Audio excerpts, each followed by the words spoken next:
Welcome, listeners, to another exclusive Blaze Radio interview. This is blazeradioonline.com, and I'm Stefano Contreras. Live here with Parson James. We're going to start with a couple of questions.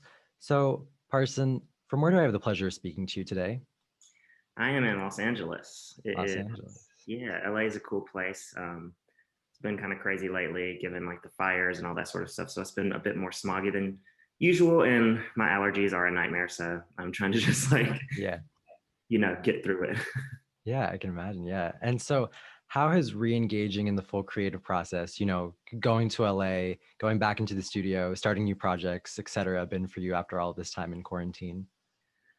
It's been it's been actually just it's clearly a different experience working in this way in this climate and this and what our world is going through. Um, Back when lockdown started and stuff in March, it was really interesting because didn't know how things would turn out. Studios were not open. People were kind of scared to interact with each other, which still have to be safe now. But for a while, I was just getting a little, I was getting this itch, like, oh gosh, something has to change.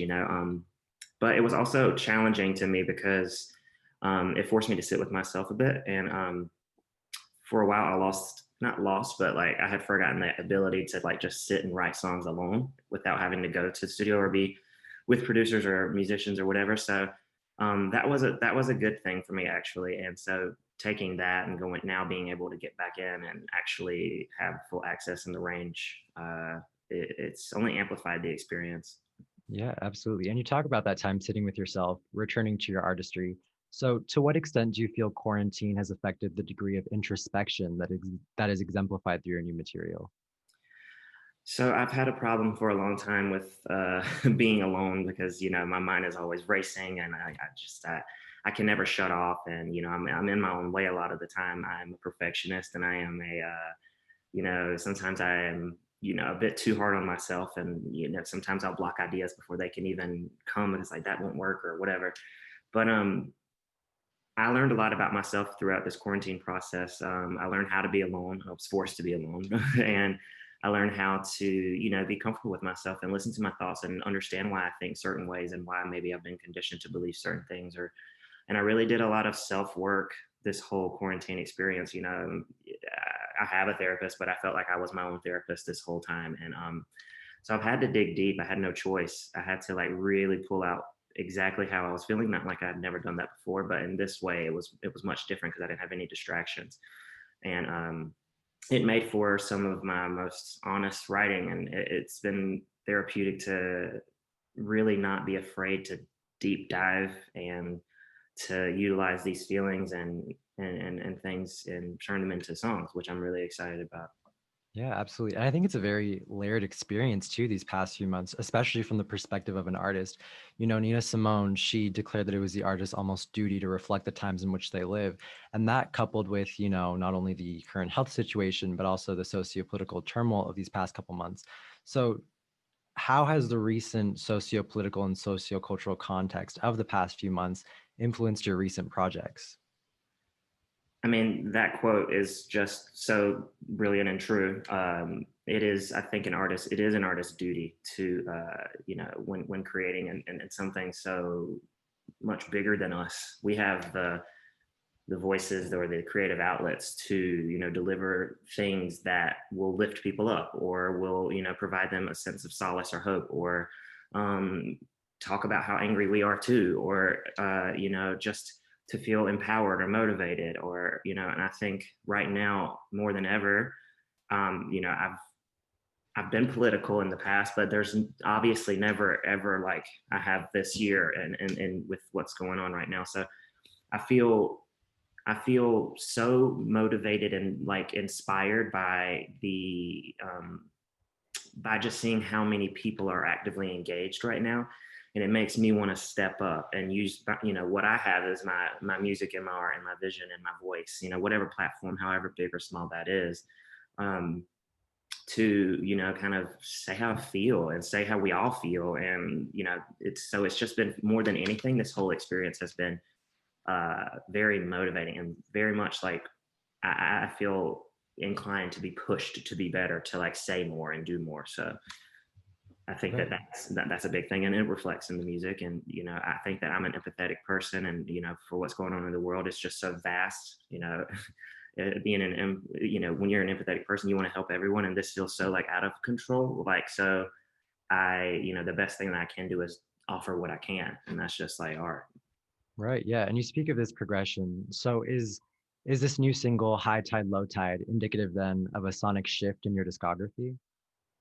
Yeah, definitely. My last like major label single was in 2017, and that was a really weird label experience for me. It was kind of troubling, and I was kind of lost and confused. I lost sight of maybe what direction I was heading in. There were so many out there. Always are so many outside opinions, but at that time, I was just very much easily caught up in those, and I just lost track. And so, I left that label, and I spent a year of reflecting and just like really sitting down and thinking, like, what do you want to say? Like, and how do you want to say it? What is it going to sound like? How in 25 years, when someone is at, their friend's house and they pull out a vinyl, and I want to be that person that like you're impressed that you have a Parson James vinyl, and that sound is distinct and whatnot. So with High Tide, so many events came to the writing portion of it for the lyrical content, the story behind it and everything. But I was just very lucky to, have this one producer that I had never met in the past. And he was doing like crazy rock music and stuff. And, but he was someone that was open to working. And so we just kind of got together and made this work. And I just went in with such specific ideas. I was like, I really want to create something that sounds, timeless, but yet of the time. And I'm inspired by X, Y, and Z. I mean, Winehouse to Gnarls Barkley to this. And I was like, this is the type of artist I want to be. And I just knew down to the drums, down to the guitars, and like everything, how this should sound, because it's how I feel right now. Every sound in that song is how I've been feeling. And yes, it does like reflect reflects a shift, because in the past I've done a lot of gospel heavy, very soulful, maybe very simple production, ballad driven things, and of course some EDM things here and there. But like I'm focused now on creating and keeping up like a sound that is just unequivocally mine. Yeah, absolutely. And so which artists have you been listening to throughout the writing process of your recent work? Amy Winehouse, a big one. I mean, but I've just been obsessed for so long. I got her tattooed on my arm here. So, Very cool. but I tap back into Back to Black. I tap back into the Frank album. I tapped into some of Mark Ronson's just early stuff. He's someone that I admire deeply. I've listened to a lot of old school soul, Bill Withers, Otis Redding, and just feeling that I'm super obsessed with vocalists that just bear it all and like have grit, and maybe they're off key here and there, or but you can feel the emotion in the vocal. So I've been just honing in on like vocalists that have blown my mind over the years. So I've been doing a lot more revisiting old material rather than listening to new stuff. I mean, sometimes if I want to take my mind off of being so caught up in the writing process, because I can get a little nuts. I love female rap, so I'm listening to like Flo Milli and like Megan Thee Stallion and stuff. So, yeah, my taste is all over board. Yeah, incredible. Yeah. So what kinds of future projects can listeners then anticipate from your work throughout quarantine? Well, I've written so much material, and I have formulated it and mapped out how it's supposed to look, and and that's 2 EPs that will lead into an album. Which and I'm very conceptual, and I'm a storyteller in a way where it has to be a cohesive narrative throughout. So the title of the 2 EPs I can't reveal yet, but it's very much indicative of how I've been living the last few years of my life. With my last EP was The Temple, and that was talking about and reflecting on how I grew up gay in the South and how I overcame that to a point. But I haven't touched on like how life has been since being out and about and getting my heart broken, and like getting screwed over by management, and like or just all these things, and that I never imagined as a young gay black guy that wanted to just sing. I didn't know all this shit was gonna happen. So I'm excited to share those stories and in the way that I can share them. So and so many more visuals. I think that one thing that I've always been disappointed in is that like I don't have like enough music videos and visual content and whatnot, and that's just maybe just from past label experiences and stuff. But definitely more visual content and more, cinematic storytelling on top of the music. Yeah, absolutely. Lots of things to look forward to from your artistry. Yeah, I'm excited. Yes, Yeah. yes, yes. Yeah. Well, thank you so much, Parson. This has been a Blaze Radio exclusive interview. Thank you all so much for listening.